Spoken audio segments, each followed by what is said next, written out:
It is indeed a proud privilege and honor to have in our midst the illustrious, dynamic, and versatile Dr. Shashi Tharoor. Dr. Tharoor is an award-winning author, a politician, former UN envoy, and human rights activist. His impeccable blend of wit, charm, and elegance makes him a globally recognized speaker. The Sesquicentennial batch has the singular honor of having Dr. Shashi Tharoor to address them in his valedictory address. Ladies and gentlemen, please put your hands together and welcome on stage Dr. Shashi Tharoor.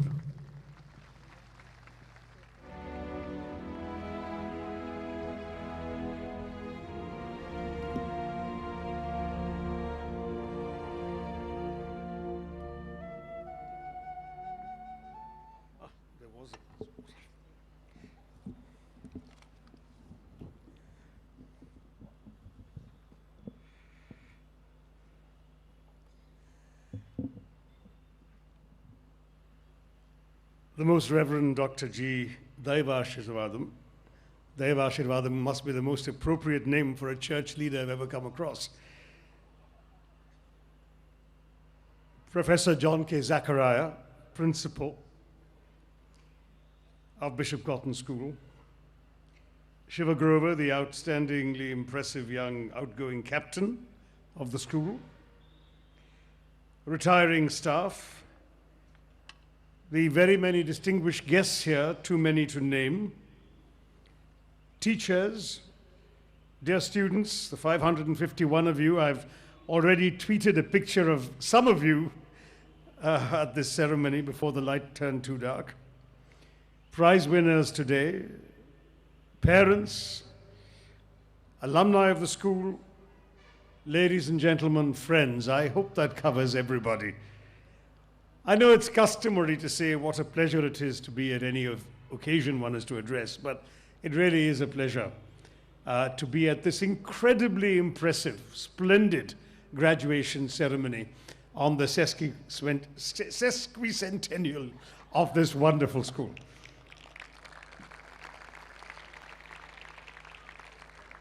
And I do want to thank Principal Zacharias for his extremely generous introduction of me a few minutes ago. It was the kind of praise that my late father would have been proud of, but only my mother would have believed. And it was delivered in the most splendid voice I have ever been introduced in, as I'm sure the students here testify, having no doubt heard it in many other circumstances. I hope always pleasant ones, but one can never be sure with principals. I think to be told off in that voice must be the most terrifying experience any student has ever had. So it's a great incentive for good behavior. I also want to say that it really is a pleasure to be here. It's easily one of the most impressive ceremonies I have ever addressed, and believe me, I've had to address quite a few in my time. And this historic occasion, marked by this graduating class of 551 boys, reminds me that the year 1865 was actually a pretty significant year in world history and Indian history. The end of the US Civil War was that year. The 13th Amendment to the American Constitution that abolished slavery was ratified that year. Lala Lajpat Rai, the great nationalist hero, was born that year. A census was conducted for the first time in the northwest provinces of India. And of course, your school was founded. Your school, now ranked amongst the 100 best educational institutions in Asia, was founded by the Reverend Samuel Taylor Pettigrew, obviously a very far-sighted clergyman from Cambridge University, and also a very modest one, since otherwise your school would be called Pettigrews and not Cottons. But there you are. He named it for whoever inspired him, the bishop, and of course, the name has now gained glory for 150 years, the illustrious list of alumni, over a 14-acre campus. And I gather that your 6,000 schools, I was looking at the incoming school captain and thinking, my word, he is going to take over leadership of 6,000. That's not a small responsibility. and of course the 500 members of faculty, which is a very, very good proportion in any school. And I, in reading about your school, was also struck by the fact that the school takes care of something like 1,000 out of these 6,000 economically challenged students, including in other educational institutions, providing scholarships and midday meals and uniforms and school books and so on. And I think this is a very welcome reminder that in an institution like this, one must always be conscious of one's responsibility beyond the walls of this prestigious institution. And I congratulate the school for the spirit it has shown here. Now, I've come from the world of politics, where, as you know, we are governed today by those who incline towards the right. And for the last 10 years, we've been governed by many who tend to incline towards the left. So I'm very pleased that for 150 years, the school has managed to not stray from its moral compass and has stuck to nec dextrorsum, nec sinistorsum, neither to the right nor to the left.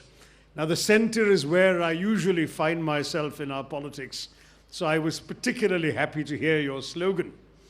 The only problem, of course, is it's all very well to be middle of the road, but in India, if you're in the middle of the road, that's when you get run over by traffic in both directions. So I'm glad that Bishop Cottons has been slightly more fortunate than I have been.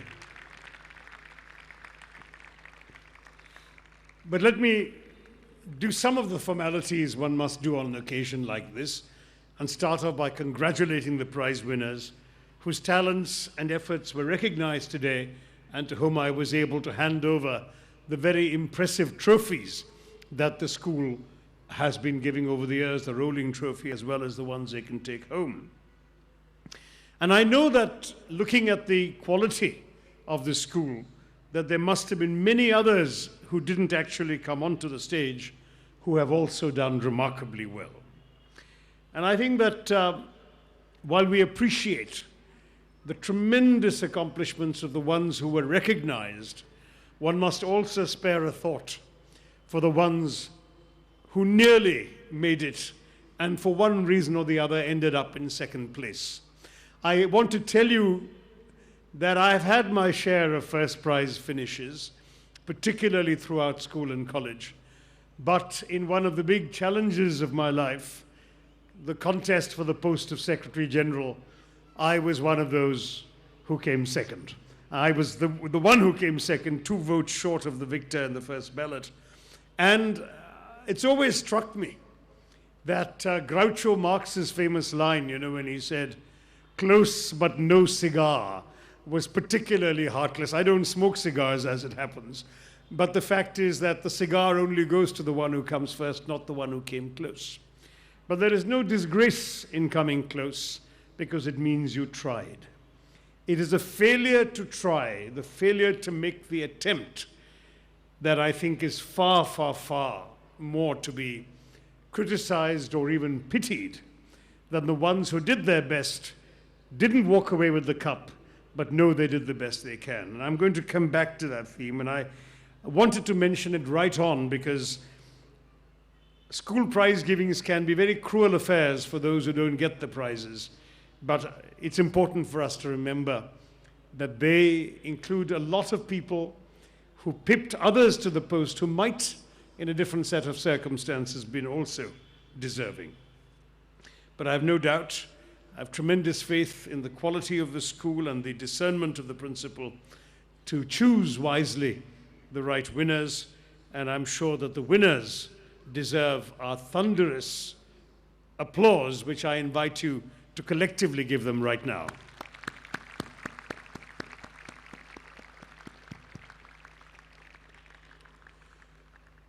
At the same time, I'm very conscious that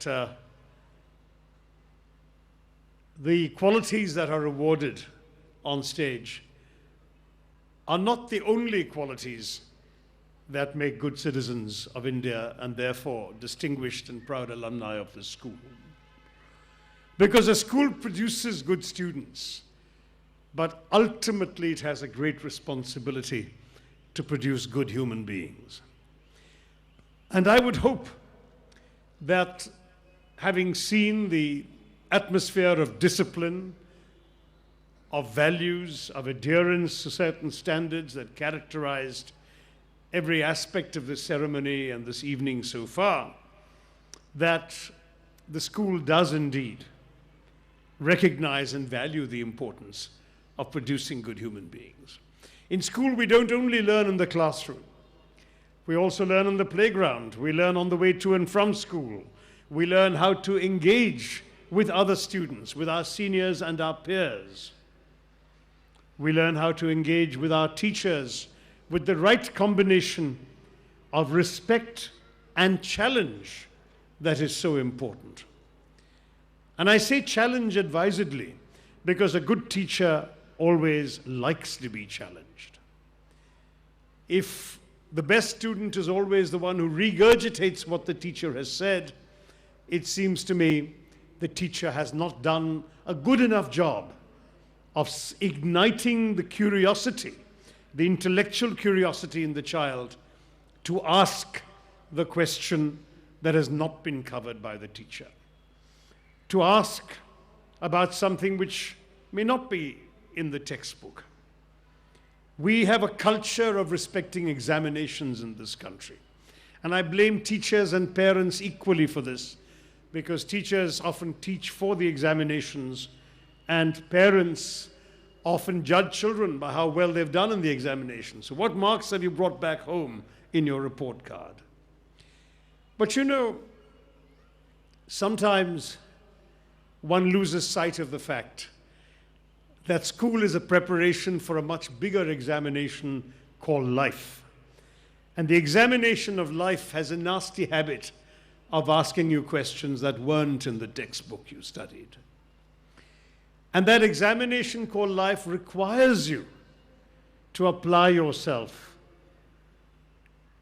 beyond what the teacher has told you in the classroom and what's in the textbook.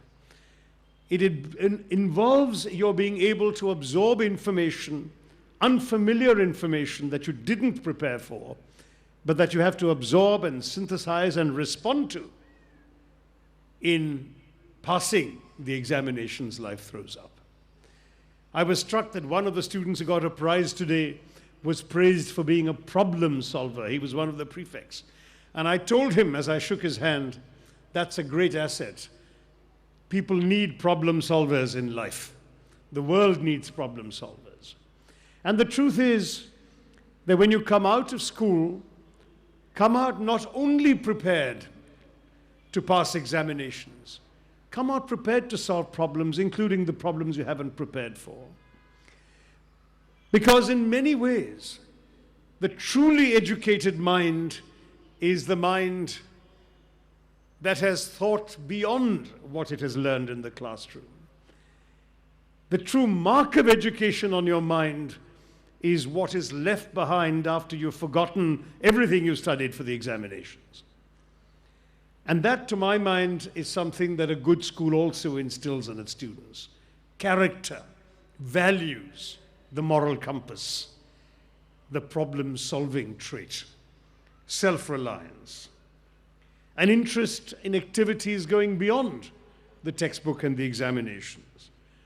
I was so pleased to give a prize to a young man who, it was described by the announcer, had literary pursuits. And I asked him, so do you write stories? And he said, yes. And it brought me back to my own childhood when, as an asthmatic child, in an India before the advent of television, computers, handheld Nintendo games, and so on, when books were the only refuge for a child who was wheezing, couldn't sleep, and couldn't go out to play because of the asthma, that when I ran out of books, because I was the eldest child in the family, I read every one of my parents' books that I could understand.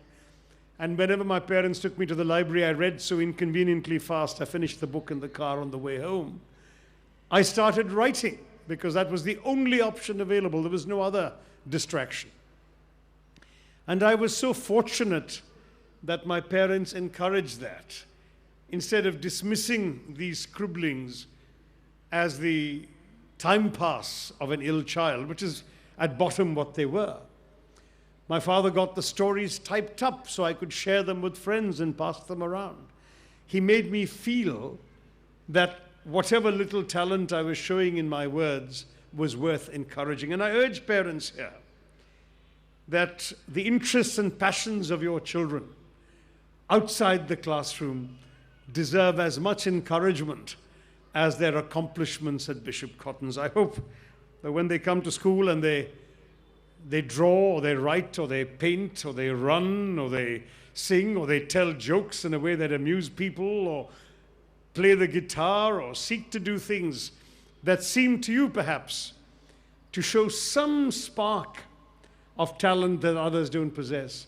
Please encourage it, please nurture it, please let them feel that this is also worth doing, and that you will not only judge them by the trophies they come home with and the first or second mark in the examinations that they might have acquired.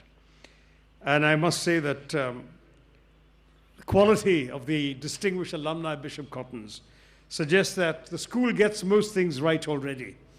And the parents, and already young Shiva Grover has already said all the right words about parents, which parents here deserve to hear. I hope that the parents will also do the right thing by their kids and encourage the other talents that perhaps the school has already helped give some initial expression to, but the parents will help flourish outside as well. At the same time, I want to go back to that initial reference to the help the Bishop Cotton's gives the underprivileged. Because when you come out of a school with one of the best educations you can get in India, you are automatically joining an elite that is fortunate enough to be educated and to be educated well.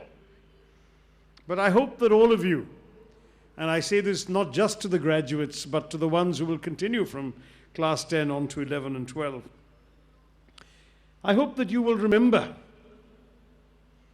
your continuing responsibility to those outside whom you may encounter who haven't had the good fortune of getting into a school like Bishop Cotton's. I remember when I was in school an awfully long time ago now, 5 decades, we were always inspired by a slogan that came from Swami Vivekananda: each one, teach one. And even as a young school student, I would try and go home and teach the domestic servants' children a few letters of the English language in the hope that it might serve them in good stead, or if they didn't know the Hindi language, that too was something I felt I could do. And the same applies to whatever other language your domestic helpers might have, or if not domestic helpers, people in your neighborhood whom you might come across who could benefit from that. If we could teach every child in India the alphabet, and if we could teach every old person in India who missed out on learning the alphabet when they were a child, think what a magical transformation that would bring about in our country. And every one of you here is equipped to do that. I still remember during my stint in the Human Resource Development Ministry going to a village adult resource center in Tamil Nadu. And I met a young woman who, I beg your pardon, a not very young woman, she was in her 50s, who had been taught the alphabet quite recently and was very proud of it. And she pulled out her slate and she wrote her name in Tamil for me. And I was so pleased that this mattered so much to her. And I said, so what does being literate mean to you? How has it changed your life? So you can write your name, but somebody else could have written your name for you. What has changed in life? And she said something that I'll never forget. She said, when I want to travel to the nearest town, which was Kanjivaram, I can go to the bus stop and I can read the names of the destinations on the buses myself. I don't have to ask somebody all the time, is that bus going to Kanjivaram? A very simple thing, but it's an illustration of the degree of empowerment that merely being able to decipher letters. A 50-year-old woman who had been unable to know which bus to get on, but the magic of literacy has given her that. If you children can go on and make your contribution to that to some people, it seems to me we will have a triumph and a satisfaction that I promise you few other things in your life will give you. The fact is that we live in a country in which there is a great deal to be proud about, a great deal to be proud of, and a lot of things to be not so proud of. And the fact is that the question of what it is that we should be proud of is one that tends to bedevil us in India. Right now, we've just seen the unseemly controversy of the Indian Science Congress, where some people presented fanciful claims suggesting that ancient India had aircraft thousands of years before the internal combustion engine was even invented. It was a scientific impossibility they were advancing. Or they claimed, a person in a very distinguished position of public office claimed, that the image of Lord Ganesha with his elephant head on a male on a human body proved that ancient Indians were masters of plastic surgery. Clearly, he had never heard of the use of metaphor, but I'm sure that you kids have been taught that already in school. Now, in debunking or criticizing such exaggerated claims, some of our Indians have gone to the opposite extreme, and they have, in fact, also criticized legitimate claims of actual accomplishments by the ancient Indians, which should, in fact, be matters of great pride for us. I don't know how many of you kids have had a chance to learn Roman numerals, but I'm sure you've realized that one of the great problems with Roman numerals is they do not have an ending. They just keep going on and on and on. They're useless for mathematical calculations. It was ancient India that invented that indispensable construct, the zero. And with the zero, the entire world of mathematics was transformed. The Arabs learned numbers from us, the decimal system from us, from our forebears. And that's why the Western world who got them from the Arabs calls them Arabic numerals, but they really began in India. Al-Khwarizmi, who wrote the initial textbooks that gave the world what is known as algebra, in his writings paid tribute to the unknown and unsung Indians who had invented these mathematical concepts. Indians invented the science of astronomy, not just astrology. I used to joke that astrology is our real big science because an Indian without a horoscope is like an American without a credit card, you know, a terrible disability in life.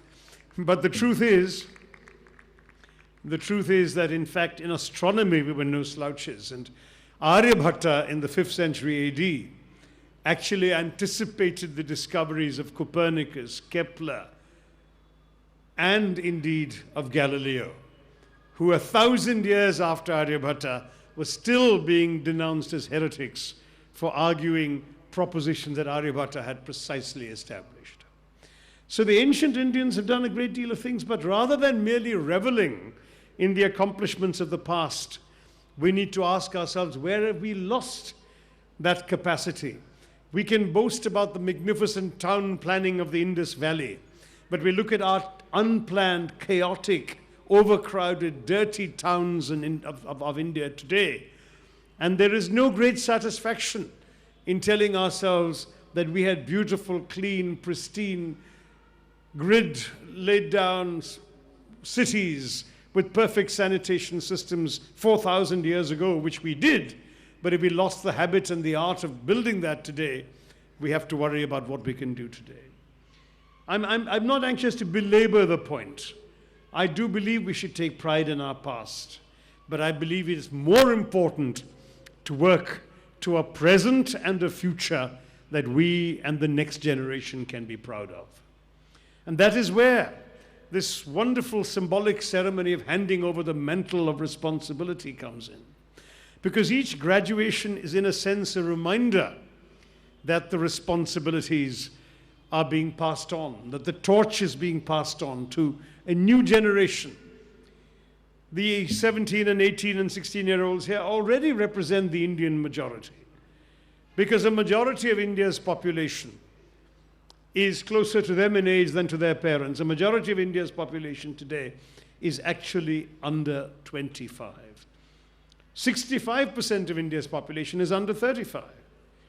And if you look at just the age group between 10 and 19, and most of the kids here have belong to that cohort. If you just look at that age group, there are 225 million of them in India. And they represent both our greatest hope and our greatest challenge. Our greatest hope as a country, because if they acquire the education and the training to seize the opportunities that the world of the 21st century can offer them, they can transform India, they can transform the world.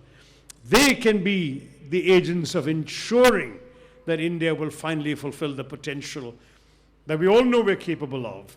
I don't want to only be able to boast that we were the USA of the 3rd century BC, which we probably were. I want to be able to say that we are in no way inferior to the USA or the China or the Japan of the 21st century. And they can make that happen. But unfortunately, not everyone in that age group has had the opportunities and the education that Bishop Cottons has given these young people. We have a lot of young boys who have not gone to good schools, and some who have gone to no school at all.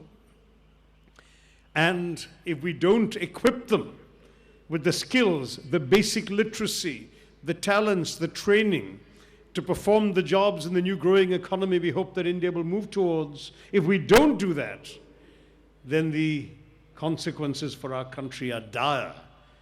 Because the Naxalites who have been conducting various kinds of insurrections in 165 of our country's 625 districts, those Naxalites are overwhelmingly composed of uneducated or undereducated, untrained, unemployed, frustrated young men who have no stake in our society or our economy because they can't participate in it, and who therefore will pick up the gun because somebody is willing, some misguided people are willing to give them 1,000 rupees and some food to wield a gun or a bomb to destroy this country, rather than to give them the skills and the training to help build this country. And so we want a demographic dividend and not a demographic disaster. If we want the hopes that we are celebrating at the graduation today to not be a nightmare, we need to extend ourselves to those who've been left out of our system, of our education, out of our possibilities. Now, I don't want to speak only in terms of dire warning and concern, because I'm basically an optimist. I have been accused of optimism, and it's an accusation that I quite happily endorse. In fact, I have a book coming out called India Shastra, which talks about the India of today. But just 7 years ago, I published a book called The Elephant, the Tiger, and the Cell Phone, which traces India's transformation from the lumbering elephant of old to the lithe, agile, sinewy tiger, the Asian tiger we've always heard about. And you may ask, where does a cell phone come in? Well, to me, the cell phone was the embodiment of that transformation. And I'll tell you, kids, you've all grown up taking cell phones for granted. Maybe you have your own, maybe you have them at home because you're not allowed to bring them to school. I didn't check what the rules are at Bishop Cotton's. But I can tell you that when I was your age, a telephone was a very rare thing indeed. In the entire country of India, there were 2 million landline telephones at the time that I went off to graduate school in the US at the age of 19. To get a telephone was such a challenge. You had to be a very important government official or businessman or doctor or journalist or somebody to actually get a telephone. And in many parts of India, if you got a telephone, you were very lucky. If you didn't, you would sit on a waiting list for many years. Then if you got a telephone, not everywhere did it actually work. Because my father was one of those lucky ones who had one of those 2 million telephones. But he was in Calcutta during my high school years. And every morning we had a ritual of going to the telephone sitting in the hall foyer to see if there was a dial tone that day. If there was a dial tone and we dialed a number, the odds were 9 out of 10 that we would get a wrong number rather than the number we dialed. Sometimes we'd stumble on somebody else's ongoing conversation. And they were unaware that we were listening to them because we had just got connected to them by accident. There was even a technical term for this. It was called a cross connection. These were connections that made us very cross. Then if you wanted to call another city, let's say from Calcutta you wanted to call Bangalore, you had to book a trunk call. And then you had to sit by the phone all day for the phone to ring. Because if the operator rang and you didn't answer immediately, they would skip you and go on to the next person in the queue. And a trunk call would take 6 or 7 hours to come, unless you paid 8 times the going rate for something called a lightning call. But in those days in India, even lightning struck rather slowly. So a lightning call would take about half an hour rather than the 6 or 7 hours of trunk calls. I mention all this because this was the state of communications. And when, as late as 1984, a member of parliament got up to criticize this woeful state of our national telephone system, the then communications minister replied in a lordly manner that telephones were a luxury in a developing country like India, not a right, that the government had no obligation to provide better service, and if the honourable member was not satisfied with his telephone, could he please return it, since there was an 8-year-long waiting list for his telephone in Delhi. That was the kind of attitude we had. Now you fast forward to when I was writing this book in 2007. You know what happened? In that very month, in April of 2007, when I wrote my book, we actually set a new world record of selling more mobile telephones than the entire history of the world had ever seen in any one country in any one month.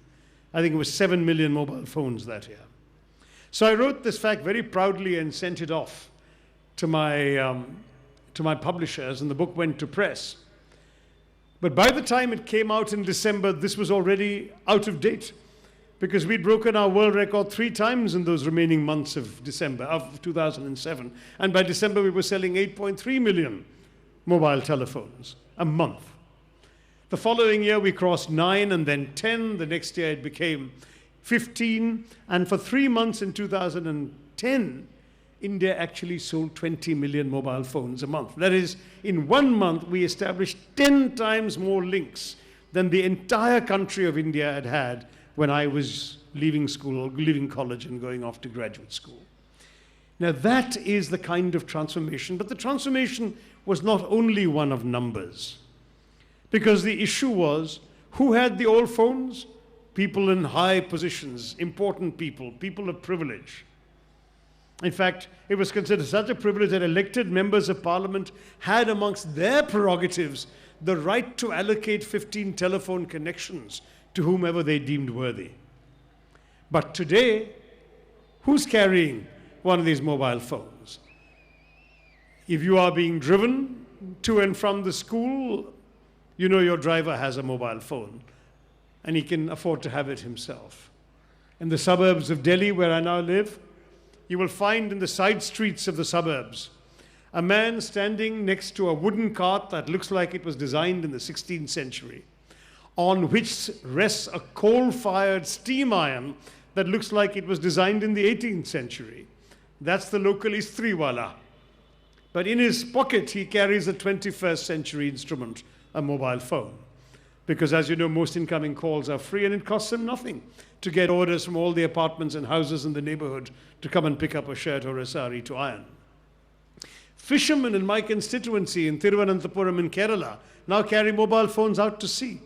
The government gives them a GPS program that identifies the best places where the shoals of fish can be found. And when they've caught the fish and they come back near the coast, they call all the market towns along the coast to see where they'll get the best price for the fish they've caught. I was actually in Thiruvananthapuram a couple of years ago on a very hot day, and a friend of mine said, I was visiting his country farm, which is miles away from the city. And he said, what would you like some coconut water to drink? It's a hot day, most refreshing thing you can have. So I said, yes, I want some coconut water. And he whipped out a mobile phone, dialed a number, and a voice said, I'm up here. And we looked up, and right on top of the nearest coconut tree, with his lungi tied around his knees, a hatchet in one hand, and a mobile phone in the other, was the local toddy tapper, who brought down the coconuts for us to drink. In other words, this is empowerment of the ordinary person. In the old days, a poor man, a migrant laborer in another town, would have to go and dictate a letter to a professional letter writer in the village bazaar, so his family back home could have news of him. Today he can actually telephone and hear his wife's or his father's or his mother's voice. think of how much a simple instrument, a technological marvel of our times, has simply transformed our nation. And that's the kind of transformation I want to see across the world. If you're all users of Google, you know that you can Google the words frugal innovation, and you will find that the first 20 hits all relate to India. We are busy innovating, coming up with all sorts of products that are much more cheaper and affordable by the masses of our country. Whether it's the cheapest insulin injections in the world, the cheapest electrocardiogram machine in the world, the cheapest water filter in the world. All of these are Indian inventions, and there are more. But I would like us to go beyond just taking products that others have invented. And I'd like us to then invent things that no one else has thought of. That's the task that I hope this new generation will take on as their task. The task of out-of-the-box thinking. I said that we must go beyond what is taught in the classroom. In school, they teach you to answer the questions. In life, you will learn to question the answers. That thinking out of the box, which is, by the way, one of Steve Jobs' favorite phrases, that is so important. But one problem in our culture very often is that we repress creativity. We don't encourage people to challenge the conventional wisdom. And that is so important, because it's not good enough for us in India to tell our young people, listen, this is the way something must be done. And when they say why, you say because it's always been done that way. That is simply not good enough. If you cannot explain convincingly to a young person why it's always been done that way, it seems to me you would be failing as an adult. And if the child only asks why, but never asks why not something else, that child is failing the duty of curiosity. Why can't things be reimagined? Why can't things be thought afresh? You know, I'll give you a simple example, since I know that some of you can see me on a screen and the kids here will have a bit of a challenge, but I'm wearing an example of out-of-the-box thinking. I need glasses for distance. Don't need glasses to look at the program of today's event or to see the first 10 rows of kids here. But if I actually had to recognize somebody at the back there, I couldn't, despite the bright light shining on you, because I'm slightly short-sighted. So what do? I wear glasses. But because I don't often need to recognize people far away, I wear glasses barely 5% of the time. And as a result, I put them down, forget them, lose them.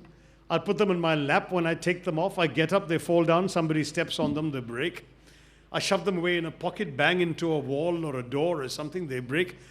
There was a time, the first 3 months of 2013, when I actually ended up losing or breaking 6 pairs of glasses in 3 months. I was in despair, and I said to a friend, this can't go on. So he said, what's the problem? And I said, glasses. For 150 years, glasses have always been made the same way. They sit on your nose, they join in the middle, they hang over your ears, and I find that personally very irritating. So once I've seen what I want to see at a distance, I take them off. I don't want these things on my ears, I don't want these things on my nose. So he said, yes, you're right, for 150 years, glasses have always been made one way. So let's see if there's some other way glasses can be made. And he came back a few weeks later with the answer to my problem. Now, when I need to have glasses, they're always with me because they hang around my neck. But if I want to wear them and see somebody at a distance, they click into place with a magnet in the middle. So they don't have to be on my nose the whole time or around my ears the whole time. I can see you guys say hi to the back row, take them off, and carry on speaking to the rest of you. Now that, to my mind, is a kind of creative thinking we need to see more and more and more of in India. And I hope that we will actually encourage that in our schools, in our homes, and in our lives. I don't want to keep going on. I had really hoped to be relatively brief. You know, I tend to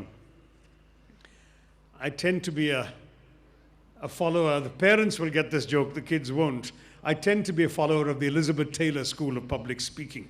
As Elizabeth Taylor said to her husbands, I shall not keep you long. You know, that was my my preferred modus, but I'm afraid today I have gone on a bit longer than I intended to. I think I was carried away by the splendor of this occasion. But just to reinforce that point about creative thinking, you should know that, that the mind is very much like a parachute. It works best when it's open. Don't try to use a closed parachute, and don't try to go through life with a closed mind. It's extremely important to keep learning every day of your life, whatever age you are. And I can say with pride, I'm 2 months shy of turning 59, and I don't think I've lived a single day that I haven't learned something new. And I think that's the only spirit in which you should lead life, because that potential for learning is something that God has endowed us with, that all of us can take forward to improve our opportunities as well as the world around us. I don't want to give you too many homilies. I'm sure you've heard many. As graduates, one has to give you some advice. And the first advice I want to say is, develop your talents, whatever they are. As I said earlier, it may not be a talent to win prizes or come first in the race or play the guitar like the best musician you've ever heard. It may simply be a talent to make people laugh, to make people happy, to show concern for others. But every one of us has a talent that others will appreciate if only we let it flourish and let it manage. And at the same time, the most important yardstick is not whether you came better than the other student in your class. The most important yardstick is whether you did the best that you are capable of doing. And believe me, you know that. You know that at the end of the day, that if you've done your best and you haven't triumphed, there is no shame in that. The attempt, the effort, the dedication, that's what really matters. And if you've tried to do the best that you can, then you haven't let yourself down. And in life, ultimately, it's the most important message I can give you. Don't let yourself down.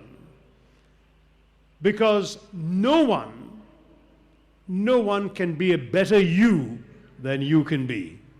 Be the best you that you can be, and everything else will follow. So my young graduates today,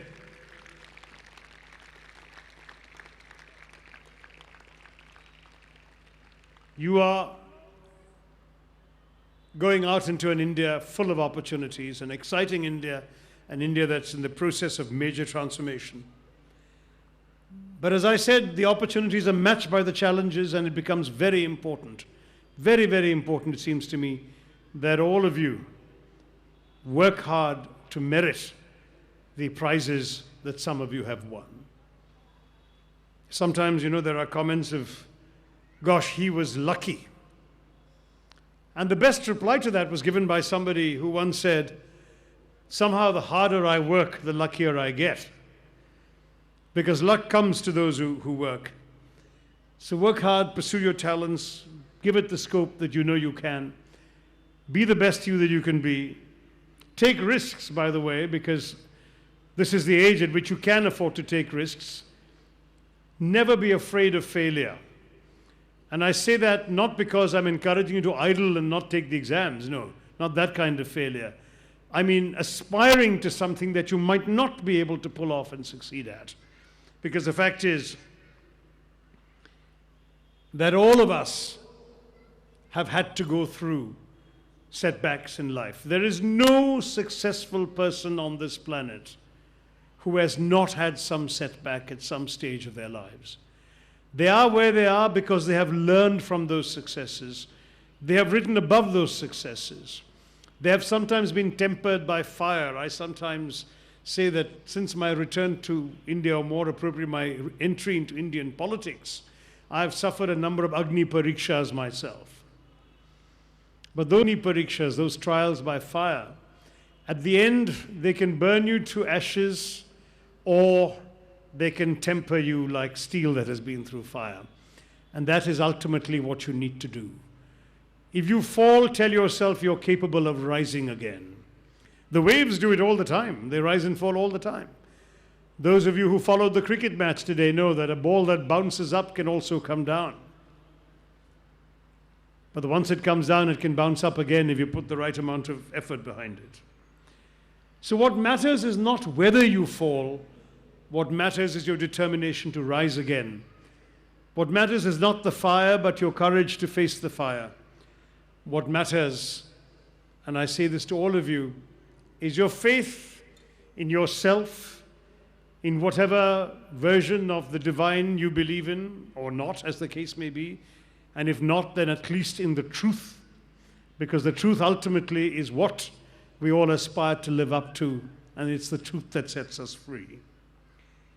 And if we can do all of that, if we can be all of that, then we will have been worthy of the grounding we have had in a good school, the love and support we have had from our parents, and the faith instilled in us through our education and our moral values, the faith with which we can go forth into the world, knowing that we are determined to leave the world a slightly better place for us having been in it.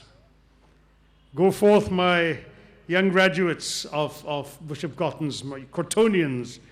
Thank you, Principal Zachariah, for the opportunity to address these young boys and their parents, and thank you again for all of you for listening to me so patiently.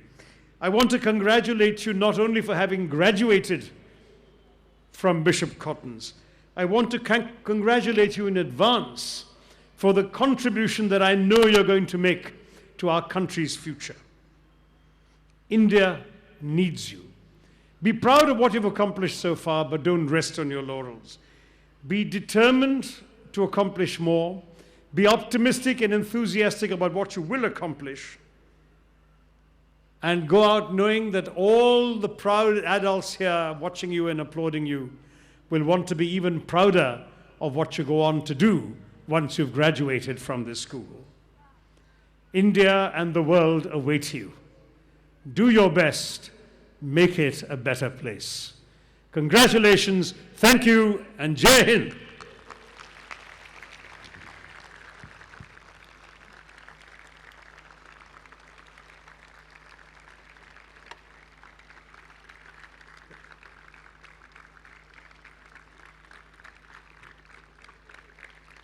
The graduating class were all highly excited and in eager anticipation to listen to your valedictory speech. And you, sir, have not disappointed them with your words of inspiration. Thank you for the reminder that failure is the stepping stone to success. I'm sure the class of 2015 will bear in mind that problem solving is what will help one forge through life. I'm sure that each inspired Cottonian will definitely give back to society. Thank you, sir.